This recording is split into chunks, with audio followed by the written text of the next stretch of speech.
கூட்டணி கலைஞ்சிருச்சு கூட்டணிக்குள் குழப்பம், தடை மாறுகிறதா திமுக, குண்டு வீசிய கேபி வீக்கர் செக்ஷன்ஸுக்கு கொடுக்கணும். 25% பிரைமரியில இருந்து ஹையர் எஜுகேஷன் வரைக்கும் இந்த 25% ஃபுல்ஃபில் ஆயிருக்கா, கோரிக்கையை அரசாங்கம் ஏற்றுக்கொண்டு போய் செக் பண்ணணும் அப்படின்றத கேட்டுக்கிறேன். How do I tell you? இவனுக்கு போய் காசு கொடுக்கறதான்னு தானே உன்னோட பார்வை. எதுக்கு இந்த சட்டத்தை போட்டீங்கன்னு திட்டிக்கிட்டு தான் செய்வான். திட்டிக்கிட்டு தானே செய்றாங்க. போகும்போதே அந்த 25 இந்த ரிசல்ட்டை கொடுத்ததுக்கு பின்னாடி இருக்கக்கூடிய பெரும் பங்கு இன்னைக்கு ஓய்வூதியம் வாங்கி கொண்டிருக்கக்கூடிய அரசு ஊழியர்களுக்கு பொருந்தும். கல்வி என்பது இந்திய மக்கள் அனைவருக்கும் கிடைக்கக்கூடியதாக இருக்க வேண்டும். கல்வித்துறையில் கைமாறு எதிர்பார்க்க முடியாதது, அதை வியாபாரமாக்க கூடாது. கல்வி எல்லா வகையிலும் எல்லோருக்கும் கிட்டுவதாக இருக்க வேண்டும்.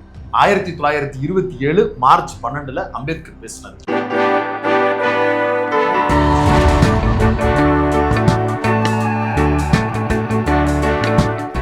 ஐநூறு அரசு பள்ளிகளை தனியாரிடம் தாரை வார்த்து தத்து கொடுத்திருக்கிறது திமுக அரசு அப்படிங்கிறது முதலில் ஒரு குற்றச்சாட்டாக முன்வைக்கப்பட்டது. ஒரு மிஸ்லீடிங்கான தலைப்பு. அதுல தம்ப்நெயில் மட்டும் பிரச்சனை இல்லை, கண்டென்ட்லயும் சில பிரச்சனைகள் இருக்கு. அதுக்கு முன்னாடி தம்ப்நெயில்ல முதல்ல வச்ச, அதாவது கண்டென்ட்னுடைய வீரியத்தை மடைமாற்றும் வகையில இந்த தம்ப்நெயில் போடப்பட்டு, தம்ப்நெயில் கியூரியஸுக்காக போடலாம், தப்பு இல்லை. பட் ஆனா அது மிஸ்லீடிங்கா இருக்கிறது. ஆமா, தம்ப்நெயில்ன்றது யூடியூப்ல மட்டும் இல்ல, இந்த ஒரு பத்திரிகையில முதல் வழியே அதான் தம்ப்நெயில், தலைப்பு செய்தியே தப்பா இருக்கிறது அப்படிங்கிற மாதிரி ஆயிடுச்சு. சிபிஎம் சார்பாக மாநில தலைவர் கே பாலகிருஷ்ணன் தோழர் அவர்கள் ஒரு கண்டன அறிக்கை ஒன்றை வெளியிட்டிருந்தார். வன்மையான கண்டனங்கள் அப்படிங்கிறத அமைச்சர் கூட அஃபண்ட் ஆயிட்டாரு.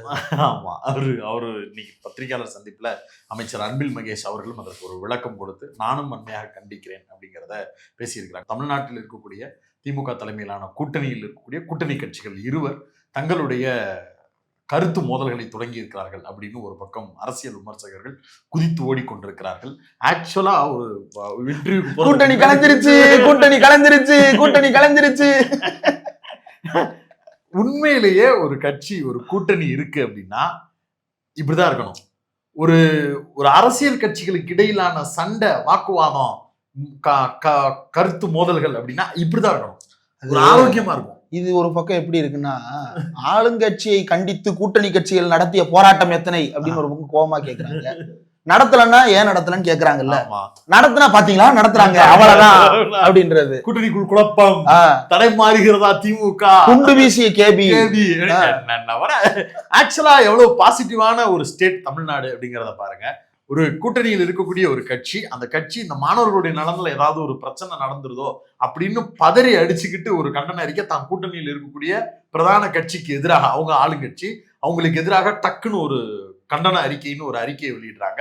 அதற்கு உடனடியாக தன்னுடைய கூட்டணியில் இருக்கக்கூடிய அமைச்சர் டக்குன்னு அவரு இல்ல, அப்படி நாங்க பண்ற ஆட்களா, நீங்க எங்களை பத்தி உங்களுக்கு தெரியாதா, இப்படி நடந்திருக்கேன்னு நீங்க என்கிட்ட போன் கால்லயே கேட்டிருக்கலாமே, தப்பா இல்லையா உங்களுக்கு, நானும் திருப்பி கண்டனம் தெரிவிப்பேன் பாத்துக்கோங்க அப்படின்னு சொல்லி அவர் ஒரு தத்தெடுப்புன்றது எப்படி மிஸ்லீட் ஆயிருச்சோ அந்த கண்டன அறிக்கையும் கூட அமைச்சர்கிட்ட மிஸ்லீட் பண்ணி தான் கொண்டு போய் சொல்லியிருப்பாங்க. ஆமா, நம்மளை புரிஞ்சுக்கிட மாட்டாங்க அப்படின்னு தவறான ஒரு செய்தியாகத்தான் அது காதுக்கு போய் சேர்ந்திருக்கும்.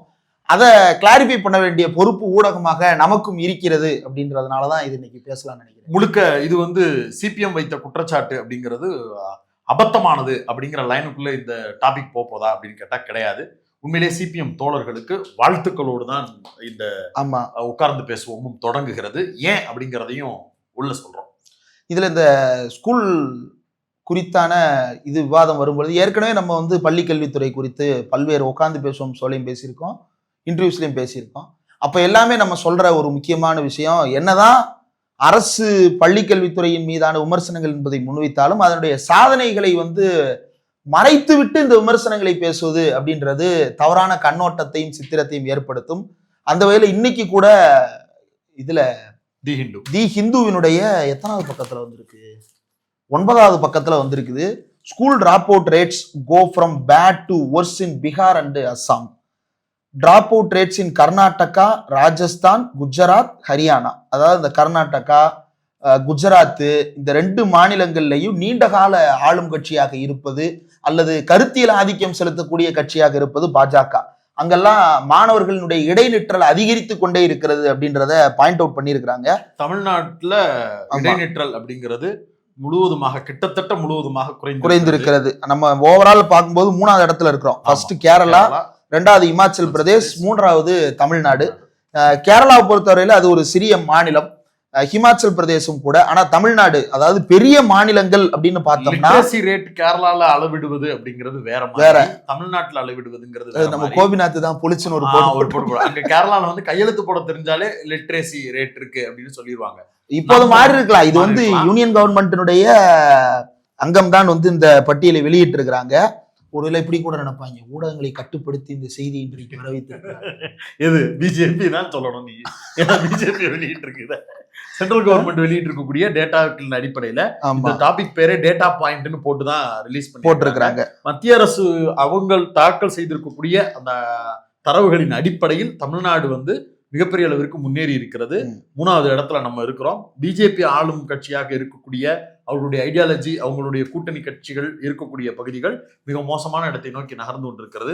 இந்த ஆர்டிக்கல வாய்ப்பு இருக்கிறவங்க முழுசா படிங்க. இதுதான் அமைச்சர் இன்னைக்கு கோட் பண்ணி பேசினார், பத்திரிகையாளர் சந்திப்புலையும் ஃப்ரண்ட்ல குறிப்பிட்டிருந்தார். ஆமா, இதுல பார்க்கும்போது தமிழ்நாடு வந்து கடந்த 2019 அதாவது சித்தப்பா எடப்பாடி அவர்களுடைய ஆட்சி காலத்துல 99 அப்படின்றது இருந்தது. அதாவது எவ்வளவு பேர் வந்து அப்பர் பிரைமரி கம்ப்ளீட் பண்றாங்க அப்படின்னா 99% கம்ப்ளீட் பண்ணிடுறாங்க. அதாவது 100 பேர் வந்து அட்மிஷன் போட்டாங்கன்னா அப்பர் பிரைமரி வந்து 99 பேர் முடிச்சிடுறாங்க.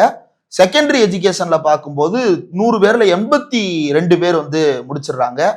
பெண்கள்ல பார்த்தோம் அப்படின்னா 100 பேர் அட்மிட் ஆகுறாங்க அப்படின்னா 89. இதெல்லாம் வந்து அந்த காலம், எடப்பாடியார் காலம். அப்படியே பார்த்தோம் அப்படின்னா இப்ப 2024 அப்பர் பிரைமரி கம்ப்ளீஷன் ரேட் வந்து தமிழ்நாட்டுல 100% வந்திருக்கு.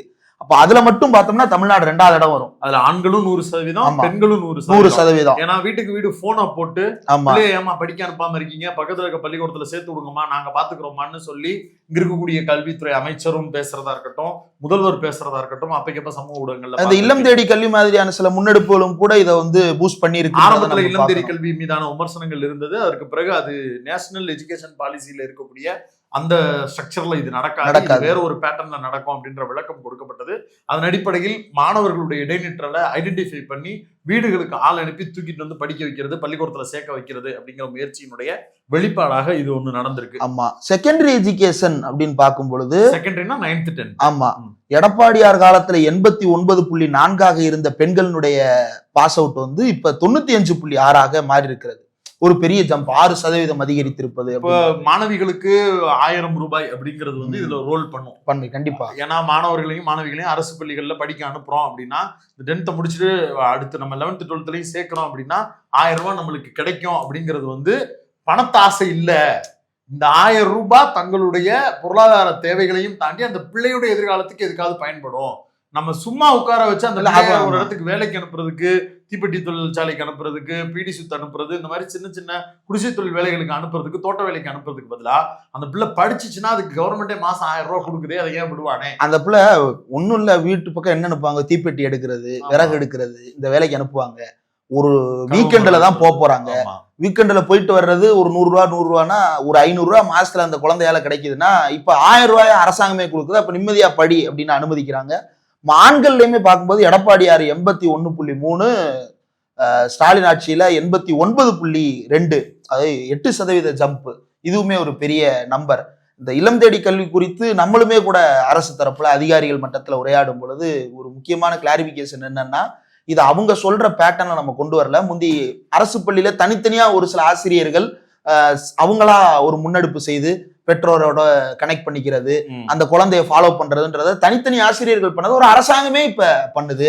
அப்புறம் அமைச்சரே போன் போட்டு பேசுறாரு சில இடங்களுக்கு. இப்ப இதெல்லாம் வந்து ஒரு உத்வேகத்தை கொடுத்திருக்கிறது. இந்த பேக்ரவுண்டையும் நம்ம மறந்துடக்கூடாது. தமிழ்நாடு கவர்மெண்ட் வந்து இந்த அளவுக்கு ரொம்ப தன்னுடைய ஓன் இன்ஃப்ராஸ்ட்ரக்சர்லயே தமிழ்நாடு அரசு இந்த அளவுக்கு சிறப்பான ஒரு கல்வி நிலையை கொண்டு வந்து சேர்த்திருக்கிறது அப்படின்றது ரொம்ப முக்கியமான ஒரு தரவு. அடுத்து நம்ம பேச போற முக்கியமான சப்ஜெக்ட் இந்த பர்டிகுலர் இஷ்யூ. இந்த 500 பள்ளிகள் அப்படிங்கிறத வந்து எந்த இடத்துலயுமே தாரை வார்க்கல அப்படிங்கிற வார்த்தையை நம்ம பயன்படுத்தல. தாரை வார்க்கிறோம், அது முழுக்க அவங்க தான் டேக் ஓவர் பண்ண போறாங்க, ஒரு பிரைவேட் ஸ்கூல்ஸ் அப்படிங்கறத எங்கேயுமே பயன்படுத்தல அப்படின்னு அமைச்சர் தரப்பும் இன்னைக்கு விளக்கம் கொடுத்திருக்கிறாங்க. அதற்கு முன்பாகவே அந்த மீட்டிங்கை நடத்தின தனியார் பள்ளிகளுக்கான கூட்டமைப்பு அந்த சங்கத்துக்காரங்க அவங்க தரப்புல இருந்தும் அதை ஒரு லெட்டர் பேடாவோ வெளியிட்டு இருந்தாங்க. இந்த பதில் ஏன் தேவைப்பட்டுச்சு அப்படின்னா அப்பதான் சிபிஎம்னுடைய அந்த கண்டன அறிக்கை பிரதான ரோல் பண்ணுது. அவங்க வைத்த முழக்கம் ஆபத்தானதான்னு கேட்டா உண்மையிலேயே எச்சரிக்கை உணர்வு உள்ளது. தாரை வார்க்கல, ஆனா அதை நோக்கி நகர்ந்துருமோன்ற ஒரு பதற்றம் இதற்குள் வருவதுல நியாயம் இல்லாமல் இல்லை. உண்மையிலேயே நியாயம் இருக்கிறது. கடந்த கால வரலாறும் அப்படித்தான் இருக்கிறது. ரொம்ப எல்லாம் முன்னாடி இல்ல, 2019 பீரியட்ல எடப்பாடி பழனிசாமி அவர்கள் அவருடைய ஆட்சியில் இருக்கும்போது பள்ளிகள், அரசு பள்ளிகளை மேம்படுத்துவதற்கு தனியார்கள், தனிநபர்கள் எல்லோருடைய உதவியும் தேவைப்படுகிறது. விருப்பம் உள்ளவர்கள் தாங்கள் தத்தெடுக்கணும்னு நினைச்சீங்கன்னா நீங்க அதற்கான உரிய வேலைகளை நாம பரிசீலிப்போம் அப்படின்னு சொல்லி டிக்ளேர் பண்ணாரு. அதற்கு மிக கடுமையான எதிர்ப்புகள். ஆனா பாருங்களேன், ஒரு என்ஜிஓ பாயிண்ட் ஆஃப் வியூல இருந்து பார்க்கும்போது எப்பேற்பட்ட திட்டம், அற்புதமான திட்டம்யா அப்படிதானே இருக்கும். நார்மலா நம்மளுமே கூட இப்ப இந்த முதல்வர் மு.க. ஸ்டாலின் அவர்கள் ஆட்சிக்கு வந்ததற்கு பிறகு நம்ம ஸ்கூல் நம்ம ஊரு அப்படின்னு ஒரு ஸ்கீம் போட்டாங்க. நம்ம ஊர் நம்ம ஸ்கூல். அதன் அடிப்படையில கிட்டத்தட்ட 500 கோடிக்கு மேல இப்ப வரைக்கும் தமிழ்நாடு அரசு கிட்ட அந்த பள்ளிகளை மேம்படுத்துவதற்கு வந்திருக்கு. அதுல 390 கோடிகள் கிட்ட வேலைகள் ஆரம்பிச்சு நடந்துகிட்டு இருக்கு அப்படின்னு இன்னைக்கு பத்திரிகையாளர் சந்திப்பில் அமைச்சர் கூட சொல்லியிருந்தாரு. இதெல்லாம் என்ன அப்படின்னா, இந்த பள்ளியிலிருந்து படித்தவர்கள், அரசு பள்ளியிலிருந்து படிச்சு முடிச்சுட்டு வெளியில போனவங்க, அல்லது இன்னைக்கு நல்ல வசதி வாய்ப்போட வெளிநாடுகள்ல வெளியூர்கள்ல நல்ல வேலைகள்ல இருக்கக்கூடிய நபர்கள் நம்ம ஊர்ல இருக்கக்கூடிய ஏதாவது ஒரு ஸ்கூலுக்கு ஒரு சவுறு எழுப்புறது, பெயிண்ட் அடிக்கிறது, திருக்குறள் எழுதுறது, ஃபேன் மாட்டுறது, டேபிள் போடுறது, ஒரு ஏதாவது சின்ன சின்ன டாய்லெட் ஃபெசிலிட்டிஸை உருவாக்குறது, பெண் குழந்தைகளுக்கான நாப்கின் ஃபெசிலிட்டிஸை உருவாக்கி கொடுக்கறதுன்னு பல வேலைகளுக்கு ஏதாவது ஒரு விதத்துல நம்மளுடைய பங்களிப்பு இருக்கணும் அப்படிங்கிறதுக்காக நேரடியாக வங்கி கணக்குகள்ல அரசாங்கத்துக்கிட்ட பணம் போடுறது. இது ஆக்சுவலா காமராஜர் பீரியட்ல இது வரலாறு திரும்புகிறதுன்ற மாதிரி சொல்லலாம். கல்வி கண் திறந்த காமராஜர் அப்படின்றது 1956 பொலிட்டிக்கலி கரெக்ட்னா, இன்றைக்கு கல்வி கண் திறந்த ஸ்டாலின் அப்படின்னு சொல்லுவது 2024 மிக பொருத்தமா தான் இருக்கும். ஏன்னா ஒரே மாதிரியான சம்பவங்கள் அப்படியே ரிப்பீட் ஆயிட்டு இருக்கு. 50களினுடைய இறுதியில என்ன நடக்குது அப்படின்னா, காங்கிரஸ் கவர்மெண்ட் காமராஜர் சத்துணவு திட்டத்தை அறிமுகப்படுத்துறாரு. சத்துணவு திட்டத்தை அறிமுகப்படுத்துறதுன்றது கடைசி நடவடிக்கை. முதல்ல அவர் என்ன செஞ்சாரு அப்படின்னா, பள்ளிக்கூடங்களை மேம்படுத்தணும்.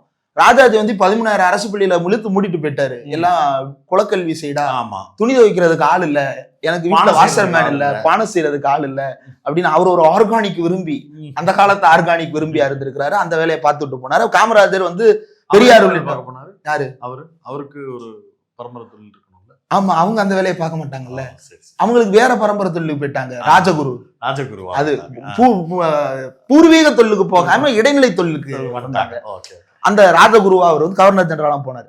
இப்ப காமராஜர் கிட்ட பெரியார் உள்ளிட்டவர்கள் கொடுத்த அழுத்தம் காமராஜர் மறுபடியும் பள்ளிக்கூடம் திறக்கிறாரு. ஆனா என்னன்னா, ஸ்கூல் பூரா பாலடைஞ்சு போய் கிடக்குது, ரொம்ப மோசமான நிலையில இருக்கு, மேம்படுத்துறதுக்கு கையில காசு இல்ல, வரி போடுறதுக்கு மக்கள் மத்தியில வருமானம் என்ன பண்றதுன்னு தெரியல. அதனால காமராஜரும் அப்போதைய கல்வித்துறை இயக்குனர் நேத்து சுந்தரவடிவேலு அப்படின்ற நபர், அவர் தீவிரமான ஒரு பெரியாரிஸ்ட், அவரும் சேர்ந்து தமிழ்நாடு முழுக்க சுற்றுப்பயணம் பண்ணி ஊருக்கு கூட்டம் போடுவாங்க. கூட்டம் போட்டு அந்த ஊர்ல இருக்கக்கூடிய நாட்டாம பெரிய மனுஷங்க எல்லாரையும் கூப்பிட்டு, பள்ளிக்கூடம் நம்ம பிள்ளைங்க படிக்கிறதுக்கு நான் திறக்கிறேன், உதவி பண்ணுங்க, டேபிள் வாங்கி போடுங்க, பில்டிங் கட்டி கொடுங்க, காசு கொடுங்க அப்படின்னு சொல்லிட்டு கொஞ்சம் கொஞ்சமா வாங்கி அன்னைக்கு செஞ்சாரு. அதுக்கப்புறம் சத்துணவு திட்டம் கொண்டு வரும்போது என்ன ஆயிடுச்சுன்னா, அவர் டைரக்டா அங்கதான் போறாரு. டெல்லியில போய் நம்ம நேரு நம்ம கட்டா காசு தர மாட்டாரு, கொடுக்க மாட்டாரு, நேரா போறாரு டெல்லியில. அங்க பியூரோக்ராட்ஸோட தானே பேச்சுவார்த்தை. 5 ஆண்டு திட்டத்தின் கீழே தமிழ்நாட்டுக்கு இவ்வளவு நிதி வேணும், நிதி எல்லாம் ஒதுக்கிட்டு, இது என்ன சார் பிள்ளைகளை போய் சோறு போறேன்றீங்க, வெட்டியா காசை கரியாக்காதீங்க அப்படின்னு சொல்லிட்டு, காசை கரியாக்கலடா, கரிய வைரமா மாத்திரண்டா நானு அப்படின்னு இவ்வளவு எவ்வளவு போராடி பாக்குறாரு. நிதியெல்லாம் ஒதுக்கல. அதுக்கப்புறம் லோக்கல்ல பஞ்சாயத்து போர்டுல வாங்கின வரியில 35 பைசா 40 பைசா இதுக்கு ஒதுக்கி லோக்கல்ல இருக்கக்கூடிய தொழிலதிபர்கள் பணக்காரர்கள்ட்ட இருந்து எக்யூப்மெண்ட்ஸ் வாங்குறது, கிச்சன் போடுறது, இந்த மாதிரியான சின்ன சின்ன முன்னெடுப்புகளா கோர்த்து கஷ்டப்பட்டு அவர் தமிழ்நாடு முழுக்க அதை நடைமுறைப்படுத்தினாரு. அதுக்கு முன்னாடி பல பள்ளிகளை திறந்தாரு. அதுக்கு முன்னாடி நீதி கட்சி தான் இதை அறிமுகப்படுத்தியது. ஆனா தமிழ்நாடு முழுக்க காமராஜர் தான் கொண்டு போறாரு. மெட்ராஸ்ல மட்டும் இருந்ததை தமிழ்நாடு முழுக்க அவர் கொண்டு போய் சேர்த்தாரு. அதுக்கு காரணகர்த்தா அன்னைக்கு கூட இருந்த நேத்து சுந்தரவடிவேலு அப்படின்ற அந்த அதிகாரி, பெரியாரிஸ்ட். அவர் குறித்த சரி வேணாம், அதுக்குள்ள போக வேண்டாம். இப்ப அதே போலதான் இன்றைக்கு நடக்குது. ஒன்றிய அரசு நிதி கொடுக்க மாட்டேங்குது. அப்ப தமிழ்நாடு அரசு பள்ளிக்கல்வித்துறை என்ன செய்யறது அப்படிங்கும் பொழுது, ஒரு பிரைவேட் கான்ட்ரிபியூஷனை மக்கள் ஆதரவோட வாங்கலாம் அப்படின்ற ஒரு முடிவை எடுத்து செயல்படுவது தவறில்லை. ஆனால் அந்த ஆனால் அப்படிங்கிற மாணிக்கத்தை நம்மளுக்கு இந்த அரசியல் களத்தில் உருவாக்கி கொடுத்தவர்களுக்கு நன்றியை சொல்லிட்டு ஆனால் அதே ஆனாலை இப்ப நம்ம பயன்படுத்த வேண்டிய நேரத்தில் இருக்கிறோம். அந்த ஆனால் ஏன் தேவைப்படுகிறது அப்படின்னா என்ன பிரச்சனை, தனியார் பள்ளிகளுடைய சிஎஸ்ஆர் ஃபண்டில் இருந்து அரசு பள்ளிகளுக்கு உதவி செய்யறேன் அப்படின்னு வருது அப்படின்னா சாத்தான் காரணம் இல்லாம வேதம் ஓதாதே அப்படிங்கிற எண்ணம் இயல்பாக எல்லோருக்கும் வர வேண்டிய ஒரு எண்ணம். குறிப்பாக இடதுசாரிகளுக்கு, தனியார் மயமாக்கலை எதிர்க்கக்கூடிய நம்மை போன்ற முற்போக்காளர்களுக்கு அந்த எண்ணம் வந்துதான் ஆகும். ஏன்னா காரணம் இல்லாம இவர்களுடைய கடந்த கால வரலாறு அப்படி கிடையாது. அதுலயும் குறிப்பா நேக்கா ஒரு வார்த்தையை பயன்படுத்தினது கூடுதல் எச்சரிக்கை உணர்வோடு இருக்கு.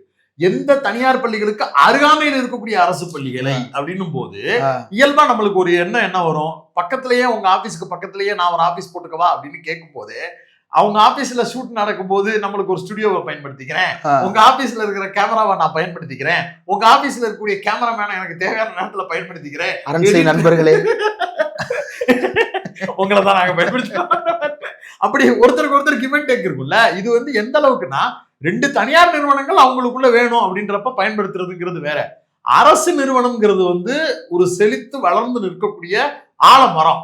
அந்த ஆலமரத்துக்கு பக்கத்துல குட்டியோண்டா வரக்கூடிய ஒரு செடி தனியார் பள்ளி நிறுவனங்கள். அவங்க வந்து பள்ளிக்கூடத்துக்கு பக்கத்துல நான் வந்து இதெல்லாம் உங்களுக்கு நான் நல்லது செய்ய மாட்டேனா, உங்களை நான் பாதுகாக்க மாட்டேனா இப்படி சொல்லுவோமா? ஒரு கட்ட பஞ்சாயத்து பண்ற ஒருத்தர் இந்த கோர்ட் ஏன் இவ்வளவு பாலடைஞ்சிருக்கு, நான் வேணா அந்த கோர்ட்டுக்கு வெள்ளை அடிச்சு பராமரி பண்ணி தரேன் அப்படின்னு வந்தா எப்படி இருக்கு? ஜட்ஜ் நீங்க என்ன பேசுவீங்க? நீங்க ஜட்ஜா யார் வரணும்னு விரும்புவீங்க. அப்ப அந்த மாதிரி சிக்கல்லாம் உள்ள வந்துரும் அப்படிங்கிறதுக்காகவும் இன்னொரு குறிப்பிட்ட வேலை என்னன்னா அதை சொல்லிடணும்ல. அப்ப அந்த பள்ளி தனியார் பள்ளிகள் வந்த உடனே ஆலமரத்துல சுத்தி படரக்கூடிய செடிகளாக தங்களுடைய பரப்பளவை உயர்த்தணும்னு நினைக்கிறது. ஆண்டு விழா நடத்துறான், எங்களுடைய ஸ்டூடெண்ட்ஸுடைய பேரண்ட்ஸ் வருவாங்க, கார் பார்க்கிங்கா நம்மளோட கிரவுண்டை யூஸ் பண்ணிக்கலாமா, இல்ல நம்ம மண்டபத்தை கூட நம்ம ஆண்டு விழாவை கூட இங்க ஹால்ல நடத்திக்கலாமா அப்படின்னு போறது, மேடையை பயன்படுத்துறது, அங்க இருக்கக்கூடிய ஆசிரியர்கள்ட்ட பாதியா நம்ம ஆசிரியர்களை டிரான்ஸ்பர் பண்ணிக்கலாமான்னு கேட்கறது. இப்படி எதையாவது லூட் அடிச்சு உள்ளுக்குள்ள வர்றதுக்கான கேட் இது ஓபன் பண்ணுமா அப்படிங்கிற சந்தேகத்தோடு இந்த கேள்வி வருது. வெளியில இருந்து பார்க்கும்போது நம்மளுக்கு என்ன பண்ணலாம்னா, ஏங்க இவ்வளவு சந்தேகப்படுறீங்க, நல்லது செய்யணும்னு ஒருத்தன் வர்றான், அவனை பார்த்துட்டு இப்படி இல்லாம சந்தேகப்படுறது படணும். தனியார் மயமாக்கல் அப்படிங்கிறத அரசியலையும் தாண்டி தனியார் பள்ளிகள் அவர்களுடைய கொடூர முகமாக இந்த சமூகத்தில் என்னெல்லாம் நிகழ்த்தி கொண்டிருக்கிறார்கள். குழந்தைகளுடைய கல்வியிலிருந்து மித்த எல்லா ஃபெசிலிட்டிஸ்லையும் அரசாங்கத்தோட்டிலையும் சரி பல பிரச்சனைகள்ல தனியார் பள்ளிகளுடைய ரோல் எப்படி எல்லாம் இருக்கு. நம்ம சமச்சீர் கல்வின்னு ஒண்ணு கொண்டு வந்ததுக்கு இந்த தனியார் பள்ளி கூட்டமைப்பு என்னென்ன வேலை பார்த்தாங்க? ஆமா, இவங்க தானங்க போய் கேவியட் போட்டு என்ன சட்டப்படி நம்ம அரசாங்கம் நம்மளுக்கு கீழே ஒரு நிறுவனமா நீ நடத்திக்கிட்டு இருக்க அப்படின்னா அரசாங்கம் சொல்றதை கேட்டு போக வேண்டியது. 3 வருஷத்துக்கு ஒருக்க நான் உனக்கு ரெஜிஸ்ட்ரேஷன் ரெகக்னிஷன் கொடுக்கலன்னா உன்னால பள்ளிக்கூடமே நடத்த முடியாது. நீ வந்து டக்குன்னு கேட்டுட்டு உடனே வந்து நான் கேவியட் போடுறேன், இது எப்படி செல்லும், நாங்க அப்படி ஆக்கும் இப்படி ஆக்கும். ஏன்னா தங்களுக்கு அரசு பள்ளிகளை விட ஒரு சுப்ரீமசி இருப்பதாக அவர்கள் உணர்பவர்கள்.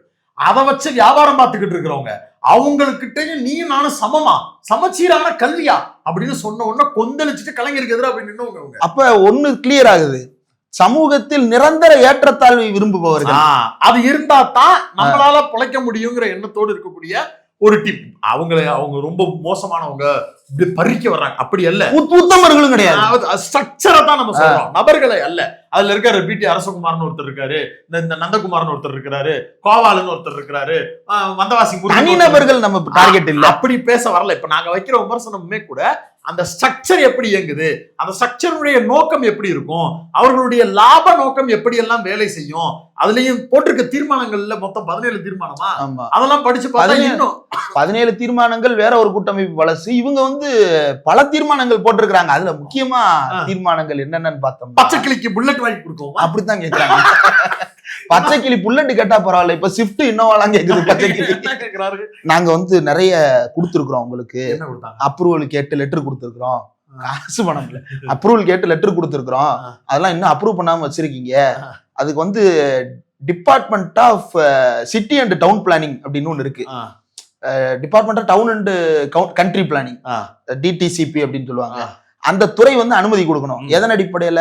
நேஷனல் பில்டிங் ஆக்ட் கமிஷன் ஒண்ணு இருக்கு, 2005 சட்டம்.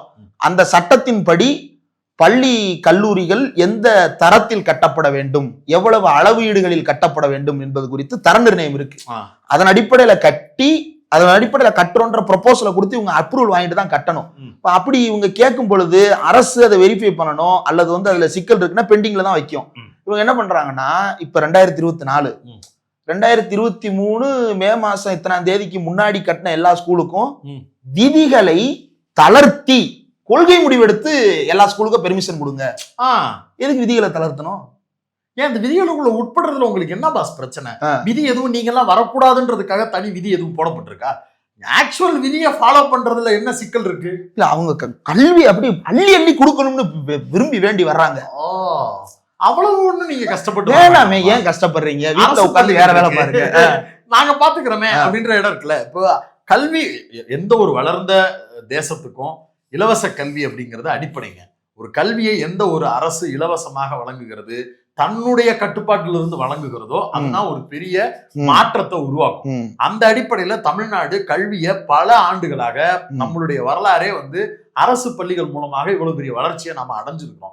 இந்த தனியார் மயமாக்கல் அப்படிங்கிற சூழல் உள்ள வந்து அதை ஏத்துக்கொண்டு அதில் நடக்கக்கூடிய பிரச்சனைகளை சரி செய்து கொண்டு நகல்ற நேரத்துல எங்களுக்கு ஸ்பெஷல் ஆஃபர்ஸ் கொடு, எங்களுக்கு வந்து எல்லா சலுகைகளையும் வாரி வழங்கு அப்படின்னு கேட்பது ஏதோ நீங்க தியாகம் செய்ய வந்த மாதிரி. உங்களுடைய ஃபீஸ் ஸ்ட்ரக்சர் என்ன, உங்களுடைய ஃபெசிலிட்டிசேஷன் நீங்க சொல்லிட்டு என்னென்ன வேலைகள் பார்க்கிறீங்கன்ற ஒரு பக்கத்தையே மறைச்சிட்டு சேவை செய்ய வந்தவர்கள் நாங்கள், உங்களை காப்பாற்ற வந்த ஆபத்து பாண்டவர்கள் நாங்கள் அப்படின்னு பேசும்போதே அது அடிபட்டு போகுது. தனியார் பள்ளிகளுக்கான பாதுகாப்பு சட்டம் இயற்றப்பட வேண்டுமா? நான் என்ன கேட்கிறேன், தனியார் பள்ளிகளை எதுக்கு பாதுகாக்கணும்? அதுக்கு ஒழுங்கு வரையறைன்னு ஒண்ணு வச்சா போதாது. நீங்க இருக்கவே கூடாதுன்றது எங்களுடைய நோக்கம். பாதுகாக்கணும் அரசு பள்ளியை தான் பாதுகாக்கணும். தனியார் பள்ளிகளை பாதுகாக்கிறதுக்கு எதுக்கு அரசாங்கம் இருக்கணும்? தனியார் நிறுவனத்தை பாதுகாப்பது இந்த அரசின் கடமை இல்லையா? ஏன் பாதுகாக்கணும்? தனியார் நிறுவனத்துக்கு ஏதாவது ஒரு பிரச்சனைனா அது காது கொடுத்து கேட்டு அதை எப்படி நிவர்த்தி பண்ணுவதற்கு ஒழுங்கு நடவடிக்கையை அரசாங்கம் எடுக்கலாம். உங்களுடைய பாதுகாப்புக்காக அப்படியே உருகி பேனா ஓடுறதுக்காக நம்ம மக்கள்கிட்ட இருந்து வரி பணம் வாங்குது அரசு. மக்கள் நிறுவனம் அப்புறம் எதுக்கு நடத்துது? முழுசா அவங்கள்ட்ட ஒப்படைச்சிட்டு போயிடலாமே. அரசு பள்ளிகளை விட நீங்க என்ன ஸ்பெஷல் பெருசா? உங்கள்கிட்ட அதிகமான மாணவர்களுடைய எண்ணிக்கை இருக்கு, நீங்க தான் குறைந்த அளவிலான பள்ளி கட்டமைப்புகள் பள்ளிக்கூடங்களை வச்சுக்கிட்டு அதிகமான மாணவர்களுடைய சேர்க்கை உங்கள்கிட்ட தான் இருக்கு. அந்த யதார்த்தம் எல்லாம் புரிகிறது.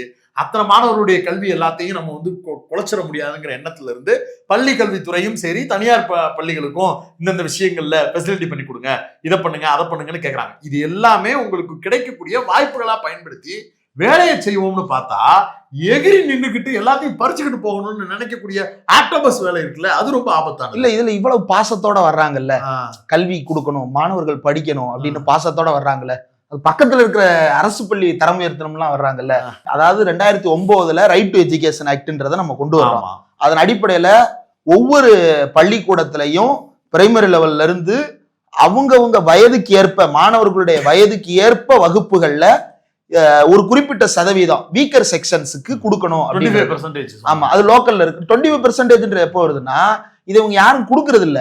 அதனால உச்சநீதிமன்றத்துல வழக்கு நடத்தப்பட்டு 2012 ஏப்ரல் 12 அன்னைக்கு உச்சநீதிமன்றம் ஒரு வழிகாட்டுதல வழங்குது 25% அப்படின்றத உறுதிப்படுத்துது. அதையும் சும்மா இல்ல, அரசாங்கம் காசு கொடுக்கும், அவங்க அந்த அட்மிஷன் நீங்க போட்டுக்கோங்க அப்படின்றத சொல்லுது. ஆமா, சொல்லி 25% போட சொல்லுது. சரி, இன்னைக்கு வருவோம்.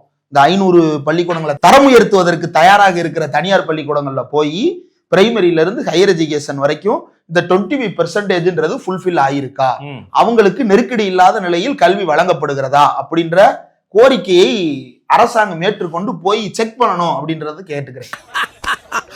How do I tell you? ஏன்பா அந்த நெருக்கடியை பாவம். இன்னொரு கேள்வியை கேட்போம். இந்த 25%க்கான அரசாங்கம் கொடுக்க வேண்டிய பணத்தை கொடுக்கறது இல்லைன்னு கேக்குறீங்கல்ல, இந்த கோரிக்கைகள் தீர்மானத்துல அதுவும் ஒண்ணு. அந்த பணம் ரொம்ப நாளா பெண்டிங்ல இருக்கு. இந்த 500 பள்ளிக்கூடத்தை தான் நாங்க வந்து தேனாரமா தரம் உயர்த்த போறோம், நாங்க வந்ததுக்கு பிறகுதான் அப்படி நடக்கும் இப்படி நடக்கும்னு பில்டப் பண்ணி கேட்டு கோரிக்கை வச்சீங்கல்ல, அதுல கொடுக்குற காசுக்கு நீங்க இந்த காசை நீங்க எனக்கு தர வேணாம்னு சொல்லிட்டு போங்க. This is business. உங்க சிஎஸ்ஆர் ஃபண்டையே அங்க கொடுத்து அந்த பணமா நீங்க எங்களுக்கு கொடுத்துருங்க அப்படின்னு சொல்ல வேண்டியது. நீங்க அதை சேவை தானே பாஸ்.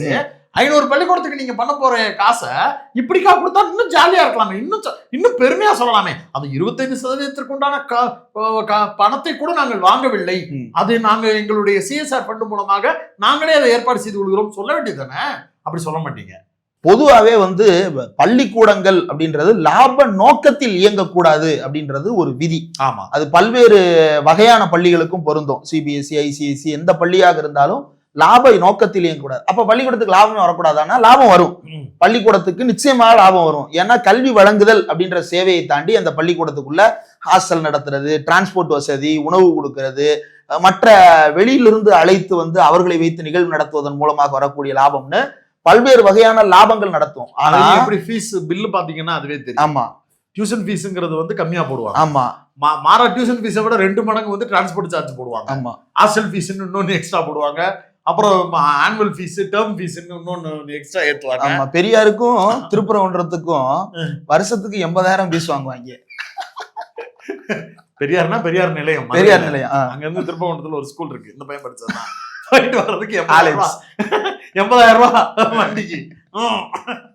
இப்படியான ஃபீஸ் வாங்கிக்கிட்டு இருக்கிறாங்க. இப்போ லாபம்ன்றது வரும். அந்த லாபம் வந்து லாபம் சம்பாதிக்கிறதுக்காகவே அந்த நிறுவனம் நடக்கக்கூடாதுன்றது விதி. ஆமா, லாபம் சம்பாதிக்கிறதுக்காக கல்வியை சேவையாக வழங்குகிறேன் அப்படின்னு ஒரு நிறுவனத்தை நடத்தக்கூடாது என்பது விதி. இது ஒரு கிரே ஏரியா மாதிரி தெரியலாம். ஆனா இதை ஈஸியா டிஃபரன்ஷியேட் பண்ணிட எளிமையாக முடியும். இப்ப இதை வந்து அரசாங்கம் வெரிஃபை பண்ணுது அப்படின்னா என்ன நடக்கும்? அப்ப நீ உனக்கு வரக்கூடிய லாபத்திலிருந்து ஒரு தொகையை வந்து நீ கார்பரேட்டு கொடுக்குற, ஆனா அதை அந்த பள்ளிக்கூடத்துல படிக்கிற 25% மாணவர்களுக்கு கொடுக்க மாட்டேன்னா அந்த மாணவர்கள் மீதான உன்னுடைய பார்வை என்பது என்ன? இவனுக்கு போய் காசு கொடுக்கறதான்னு தானே உன்னோட பார்வை.